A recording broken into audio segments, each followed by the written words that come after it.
حضرت زینب بنت جحش رضی اللہ عنہا۔ حضرت زینب بنت جحش رضی اللہ عنہا کا نام زینب اور کنیت ام الحکم تھی۔ والد کا نام جحش بن رباب اور والدہ کا نام امیمہ تھا، جو حضور اکرم صلی اللہ علیہ وآلہ وسلم کی پھوپھی تھیں۔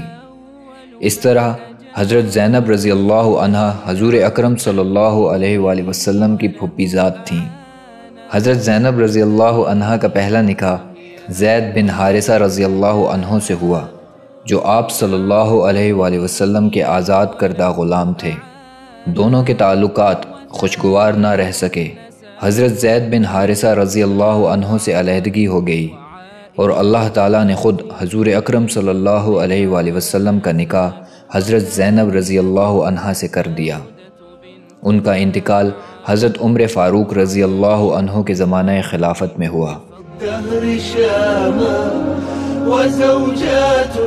لخير المرسلين سلاما أمهات